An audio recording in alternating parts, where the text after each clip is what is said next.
السلام عليكم ورحمة الله وبركاته. المشاهدون الأعزاء، أسعد الله أوقاتكم، وأخص بالذكر الأعزاء في الجزائر. في هذا الفيديو سأخرج قليلا عن المألوف، وسأتحدث من واقع أنني أتعرض بعد كل فيديو أنشره عن الجزائر إلى حملة من التشكيك والتشهير، بدا لي أن أهم مظاهرها هذه العبارة النشاز التي تتكرر دائما، والتي مفادها: ما دخلك في الشأن الجزائري، لا تتدخل في الشأن الجزائري، دع الجزائر للجزائريين، اهتم بقضايا المشرق العربي، دعك في فلسطين، لا تخرج عن الأردن، انظر ماذا يفعل الملك الأردني، انظر ماذا تفعل ملكتكم، انتقد بلادك، انتقد حكامك، دع الجزائريين في شأنهم، نحن أقدر على حل مشاكلنا، لا نريد رأيك، لا نريد أن نسمع منك وجهة نظر، إلى آخر هذه المعزوفة النشاز. مع العلم بأن معظم الذين يتحدثون بهذه النبرة ويطلبون مني هذا الطلب ويوجهون لي هذا الانتقاد كلهم يتحدثون عن كل الشؤون غير الجزائرية، ويتدخلون في شؤون كل الدول، ويتكلمون عن فلسطين وعن الأردن وعن العرب وعن القومية وعن العروبة وعن بلاد الشام وعن إسرائيل وعن أوروبا وعن أمريكا، ولا يريدون أن يقول لهم أحد لا تتدخلوا في شؤون العالم ولا تتحدثوا عن شؤون العالم، ولكن لأنهم ربما لا يستطيعون الرد على ما يطرح عندما نتحدث عن الشأن الجزائري، يجدون انفعالهم، يعبرون عن انفعالاتهم وعن عجزهم في هذه النغمة النشاز. لكنني كما قلت في بداية الفيديو لن أتحدث هذه المرة عن الشأن الجزائري كشأن جزائري، ولكنني سوف أظهر الوجه الآخر لأسامة عكنان، الوجه الذي لا يعرفه هؤلاء عندما يطالبون أسامة عكنان بعدم التدخل في الشأن الجزائري. الوجه الآخر الوهراني، وسأتحدث معهم باللهجة الوهرانية لكي يعرفوا أنني أولى منهم بالتدخل في الشأن الجزائري، وأنه يحق لي أكثر مما يحق لهم أن أتحدث عن الجزائر، ليس فقط من منطلق كوني إنسان له الحق في أن يبدي رأيا كما لهم الحق أن يبدوا رأيهم في أي شيء في العالم، وأن يتدخلوا بإبداء الرأي في أي شأن من شؤون غير الجزائر. أقول ليس فقط من هذا الباب، ولكن من باب آخر هو أنني جزائري أكثر منهم. فإذا كانوا يعتقدون أن الجزائري هو فقط من له الحق في الحديث عن الشأن الجزائري، فسأثبت لهم اليوم بهذا الفيديو أنني جزائري أكثر منهم. أنا ولد وهران، أنا ولد وهران، أنا تربيت في وهران من عام 1966 وإلى عام 1982. قريت كل حياتي من الابتدائية، من البريمير حتى المويان حتى السكوندير والبكالوريا نتاعي ديتها وأنا ولد وهران، وأنا عايش في وهران. عشت في وهران 16 عام، 16 عام وأنا عايش في وهران، ناكل في وهران، نشرب في وهران، نلعب في طرق تبعت وهران. عشت في سيتي بيتي وانتقلت لزاموندي ورحت سيدي الهواري وقريت في طالب عبد الرحمن البريمير، وقريت في تكملية عبد المؤمن المرحلة الإعدادية، وقريت في ليس لطفي المرحلة السكوندير نتاعي، وكنت مثلا في تلك الثانوية، وكنت كل يوم بين كل ساعتين وثلاثة نخرج أنا وأصحابي زملائي في المدرسة إلى الفرونت بير اللي توقع عليه ثانوية عقيد لطفي، ونتفرجوا على البحر ونلعبوا ثم ونقرأ ونعيشوا حياتنا كلها. أنا أتساءل، نسألكم أنتم يا اللي تقولوا لي، يا اللي راكم تقولوا لي من أنت حتى تتكلم في الشأن الجزائري؟ ما دخلك في الشأن الجزائري؟ أنا أسألكم ونقول لكم، عندما كنت أنا في وهران في الستينيات والسبعينات، مين كنت في وهران؟ عايش في وهران، وكي كان والدي يدرس آبائكم اللغة العربية، الذي والدي اللي تخرج على ايديه وعلى علمه وعلى لغته المئات وربما الآلاف منكم، اللي منهم أصبح وزير، واللي ولا والي، واللي ولا رئيس بلدية، واللي ولا معلم، واللي ولا أستاذ جامعة. عندما كي كان والدي يربي أجيال باللغة العربية، وكي كنت أنا ندرس مع كل زملائي الجزائريين، وكي كنت أنا نشكل علاقاتي ونشكل نفسيتي ووجداني بالهواء الجزائري وبالطريق الجزائرية وبالماء الجزائري وبالطعام الجزائري. أين كنتم أنتم؟ لم تكونوا قد ولدتم بعد، بل ربما بالك كل واحد فيكم لا يمه ولا باباه كان شافوا بعضهم حتى يجيبوه. وجيد الآن تقولوا لي ما تتدخلش في الشأن الجزائري. اعرفوا الحقيقة أولا، اعرفوا من أنا، مع أنني لا أقول هذا الكلام، ما نقولوش باش نثبت بأنني يحق لي من باب أنني عشت في وهران ولا أنني جزائري أكثر منكم أو ما شابه ذلك، لأن كل إنسان يحق له التدخل، ولكن باش نقول لكم بلي أنتم حتى تتكلمون بأشياء لا تفهمونها، لا تفقهون فيها. أنا تربيت في وهران وعشت في وهران، شاركت في الحملات التطوعية، شاركت في التطوع في الفولونتاريا في الثورة الزراعية أيام الرئيس الراحل هواري بومدين، قبل أن تولدوا أنتم يا من تنتقدون حقي في الحديث عن الجزائر والتدخل في الشأن الجزائري. كنت هناك، زرت وليزان وزرت ودرهي وزرت غليزان في الثورة الزراعية، وزرنا عشرات القرى الزراعية أيام الثورة الزراعية من مشروع ال1000 قرية زراعية اللي بنيت أو التي بدأ فيها أيام الرئيس الراحل هواري بومدين.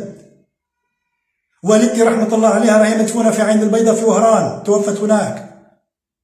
انتم يا اللي تنتقدوا لي وين كنتم؟ هذا هو اللي تعرفوه، ما تتدخلش في الشأن الجزائري، ما تتكلمش عن الجزائر، هذا كل اللي عندكم. ما يهمكمش تسمعوا الافكار وتناقشوها وتشوفوا اذا كان في صح ولا غلط، وترد الصح، تقبل الصح وترفض الغلط، وتقول والله وجهة نظرك يا استاذ انه انت غلطان، المسألة بهذا الشكل وليس بذلك الشكل. ماشي ما تتدخلش في الشأن الجزائري، لا شأن لك بالجزائر، هذا هو كل ما تملكون، هذه هي عقولكم، هذا هو مستواكم هو بس فقط انكم انتم ما تحبوش حد ينتقدكم وما تحبوش حد يتدخل في شأن فيما تعتقدون انه شأن خاص فيكم، هذا هو كل الامر.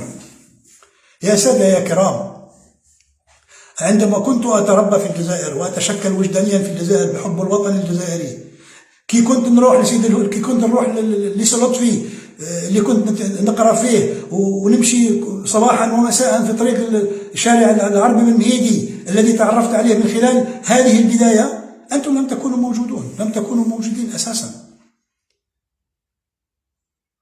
عندما كبرت هناك ودرست في الجامعات الجزائرية، وعندما زرت معظم الولايات الجزائرية في الشرق وفي الغرب وفي الوسط وفي الجنوب وفي الصحراء وفي الشمال إلى آخره، أنتم وين كنتم؟ ليس هذا استهانة بكم، وليس استهانة بحقوقكم، وليس استهانة بشيء من ذلك، وإنما هو تذكير بأن عليكم أن تكونوا أكثر تواضعا وأكثر وعيا وأكثر نضجا في التعامل مع الناس الذين يبدون برأيهم. إذا سمعت رأيا لا يعجبك انتقدي، قل بأن هذا الرأي لا يعجبني وأنا نقضي عليه وكذا وكذا. أما ما هذه المقولة السفيهة السخيفة التي لا ينطق بها إلا أرعن، لا تتدخل في الشأن الجزائري. أنا أحمل شهادة دكتوراه في العلوم السياسية والعلاقات الدولية، وأعرف أين يكمن التدخل وأين لا يكمن التدخل، أعرف ما الذي يعتبر تدخلا فيما لا يعنيني ولا يحق لي، والذي يعتبر إعطاء لرأي في أمر يحق لي إعطاء الرأي فيه، مع العلم أن في عالم أصبح قرية وحدها، تو الموند أصبح يعني فيلاج، قرية، كل العالم يحق له أن يتدخل في كل العالم، إلا أنتم تملكون هذه الحساسية المفرطة لأنكم لا تملكون القدرة على الدفاع عن قضيتكم. لو كانت لكم قضية تملكون القدرة على الدفاع عنها ما كنتم تقولون هذا الكلام. أنا لأن قضيتي كل الإنسانية، لأن قضيتي كل العرب، لأن قضيتي كل الشعوب العربية، أطالبكم أن تتدخلوا حتى في شؤون الشخصية، ابدوا رأيكم حتى في شؤون الشخصية. تكلموا عن الأردن، تكلموا عن الخليج، تكلموا عن العراق، تكلموا عن أي شأن عربي إن كانت لكم رؤية تقولونها، قد نستفيد منكم، قد يكون الحوار والعصف الفكري بيننا مفيدا لنا ولكم. أما هذا السخف لا تتدخل في الشأن الجزائري. لماذا تتدخل في الشأن الجزائري؟ من أنت حتى تتدخل في الشأن الجزائري؟ كأنني أسمع إلى مجموعة من العقاقين الذين لا يفقهون شيئا، لا يفقهون حتى ما يعرفوش حتى ما معنى أنهم يكونوا جزائريين.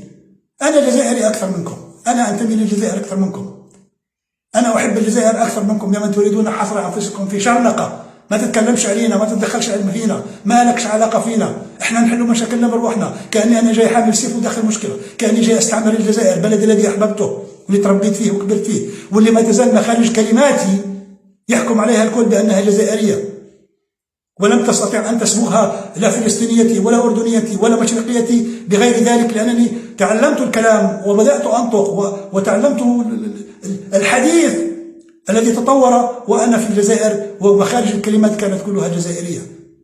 وياتيني بكل بساطه واحد ولد امبارح يقول لي ما تتكلمش في الشان الجزائري، ما كان ما دخلك، انت خليك في بلادك، خليك في العربيش نتوعك، في العروبيه نتوعك. مش كلام يعني يؤسفني انا يعني اشعر بالاسف عندما اجد ان هناك جزائريين بهذه الطريقه.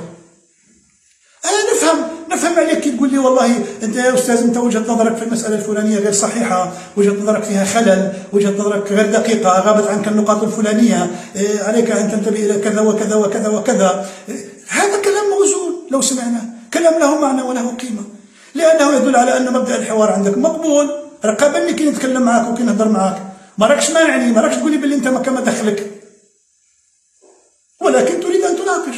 وطبعا الفئات التي تستهدف او اللي راهي تقول لي ما تتكلمش وما تهضرش مع كل فيديو نقوله، هي فئه قليله للعلم. معظم الذين يستمعون ويشاهدون يرفضون حتى هذه الفئه ويقولون يا استاذ لا تنتبه الى ما يقولون. ولكن اريد فقط ان اوضح انه انا ابن الجزائر، انا تربيت في الجزائر واكرر انا تربيت في الجزائر قبلكم وانولدت في الجزائر قبلكم. راني باغي نعدد لكم العناصر والمكونات التي تمنحني الحق في ان اكون جزائري الهوى وجزائري الوجود وجزائري الاقامه، بل وحتى جزائري الجنسيه اكثر منكم وقبلكم.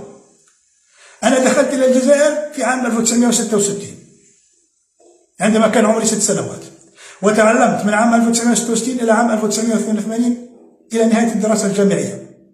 والدي كان يقرر في المدارس الجزائريه في الابتدائي والاعدادي اللغه العربيه على مدى 35 سنة وهو يدرس، وهو الآن مقيم في مدينة وهران ومتقاعد من الحكومة الجزائرية، ومقيم وله بيت. والدتي توفيت في الجزائر ودفنت في وهران لأنها كانت تحب هذا البلد وتحب هذا الوطن. والدي بعد وفاة والدتي تزوج من امرأة جزائرية وأنجب طفلا، هو الآن شاب في البكالوريا عمره 17 سنة واسمه محمد. أخي يحمل الجنسية الجزائرية، لي أخ شقيق من أمي ما يزال يعيش في الجزائر لغاية الآن، تزوج من سيدة جزائرية من امرأة جزائرية وأنجب 4 أطفال كلهم عندهم الجنسية الجزائرية. إذن أنا خال 4 جزائريين وأخ جزائري، وعندي أخت ما تزال تعيش في وهران في الجزائر لغاية الآن من عام 1966. أنجبت 4 أبنائها في الجزائر وعلمتهم في الجزائر، وإحدى بناتها متزوجة من طبيب جزائري، وعندها 3 بنات تحملن الجنسية الجزائرية. إذن أنا خال أنا عم 4 جزائريين وأخ جزائري وخالي 3 جزائريات، وأنت جيت تقول لي ما تتكلمش عن الجزائر. أنا عندما كنت نضحي من أجل الجزائر أيام الثورة الزراعية وأيام التقدمية وأيام الانتماء للقضايا العربية وأيام النضال والوطنية. أنا عندما كنت أخرج من ثانوية العقيد اللطفي وأصفق للرئيس هواري بومدين مع كافة التلاميذ والطلاب وهو يمر من جانب الثانوية مرة مع فيدال كاسترو ومرة مع أليكسي كوسيجين ومرة مع نيكولاي تشاوشيسكو بالسيارات الدي اس القديمة هاي. أنا عندما كنت في ذلك الوقت في ذلك الزمن، أين كنت أنت يا من تأتي الآن وتقول لي ما تتكلمش عن الشأن الجزائري؟ أنا الذي صنعته الجزائر بتاريخها وبثورتها وبوطنيتها وبأسماء رجالاتها، والذي ساهم والده وساهم هو في أن يحب الجزائر وأن يقدم الجزائر. تأتي أنت بكل بساطة ومن مواقع المتكبر والمتعجرف الذي لا يفقه شيئا وتقول لي لا تتكلم عن الشأن الجزائري. يا أخي روح شوف لك حاجة، افهم ما معنى أن تكون جزائريا. الجزائر بالذات هي وطن كل الأحرار في العالم، وكل أحرار العالم يحق لهم أن يتكلموا عن الجزائر وأن يتدخلوا في الشأن الجزائري وأن يتحدثوا في أمور الجزائر ما داموا يتحدثون بالمحبة. هذه هي الجزائر، هذه هي بلد الثورة الجزائرية التي حيرت العالم، الثورة التي يشهد لها في القرن العشرين بأنها أعظم ثورة في التاريخ المعاصر، وأنتم تتنكرون لها عندما تريدون إغلاقها وحصرها ومنع الآخرين من التحدث عنها والتحدث في شأنها. أرجو أنك تكون قد عرفت يا من تمنعني من الحديث في الشأن الجزائري من أكون وما هي علاقتي بالجزائر. علاقتي بالجزائر علاقة انتماء أكثر منك، لأنني أريدها أن تكون وطنا لكل الأحرار، وأنت تريدها أن تكون وطنا للمتعصبين للمتعجرفين للانعزاليين أمثالك. وأنا أرضى بنفسي وبكل الجزائريين أن يكونوا على هذا النحو. أعيد وأكرر، أنا ابن الجزائر وسأبقى أتحدث في الشأن الجزائري رغم أنوفكم جميعا يا من ترفضون ذلك، لأنكم تخافون ولا تملكون النقاش ولا أسس الحوار ولا الردود على كلامي، وأنا مستعد لأن أسمع من الجميع وأن أغير رأيي إذا ثبت لدي من أي منكم أي شيء يستطيع أن يقنعني بأنني على خطأ في مسألة معينة. أما مقولة لا تتحدث في شأن الجزائري، لا تتدخل في شأن الجزائري، فهذه مقولات السفهاء، دعكم منها وابحثوا عن أمور أخرى تفيدكم وتنفعكم وتخدمون بها بلدكم كما أخدمه أنا من خلال الإيضاح الذي أملك من وجهة نظري ما أقدمه للجزائر، راجا أن يوضح لي أي منكم إن كنت مخطئا في شيء ما لكي يتراجع عنه. أنا لست من الذين يتخلون عن وطنهم، والجزائر وطني. أما أولئك الذين كانوا يستهزئون في ردودهم، أنا هنا أتجاوز الذين يشتمون ويتجاوزون والأم وأبوك وأختك وأخوك وإلى آخره، أتجاوز هذه الفئة السفيهة جدا، وأناقش تلك الفئة التي ترى أنه ليس من حقي تدخل فقط لكي أعلمهم ولكي أوضح لهم أن من حقي أن أتدخل، وكان عليهم أن يكفوا عن هذا الكلام. الغريب في الأمر أن في إحدى المرات قرأت تعليقا على أحد الفيديوهات من إحدى الجزائريات تقول لي لماذا تتدخل في الشأن الجزائري؟ هذا ليس شأنك، ليس كذا ليس كذا إلى آخره. المفاجأة الصادمة بالنسبة لي كانت أن هذه السيدة التي منعتني من هذا أو التي حجرت علي وعلى حقي في التدخل، فوجئت بأنها صحفية، والأدى والأمر أنها صحفية متخصصة في الشأن الدولي والعربي، يعني أن مهمتها تكمن في التدخل في كل الشؤون العربية والدولية وليس في الشأن الجزائري، وتريد مني أن لا أتدخل في الشأن الجزائري. تريد من مفكر وكاتب ودكتور وإنسان يحمل رأي وله رأي وعاش في الجزائر ويحب الجزائر أن لا يتدخل في الشأن الجزائري لمجرد أنه يذكر بتدخله وبتعليقاته وبآرائه أشياء لا تعجبها ولا تستطيع الرد عليها.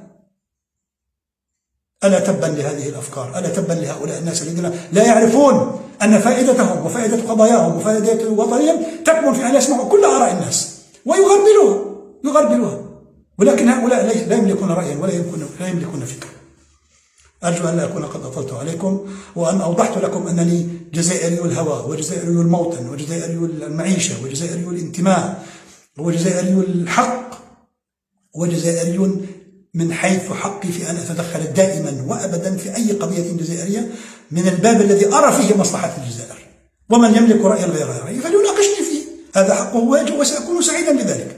وكفوا عن هذا الهراء، لا تتدخل في الشأن الجزائري، هذا هراء يكشف عن ضعفكم وعجزكم ويكشف عن سفهكم وعن سوء تقديركم وعن عدم وعيكم بمعنى أن تكونوا جزائريين أصلا. شكرا لكم والسلام عليكم ورحمة الله وبركاته.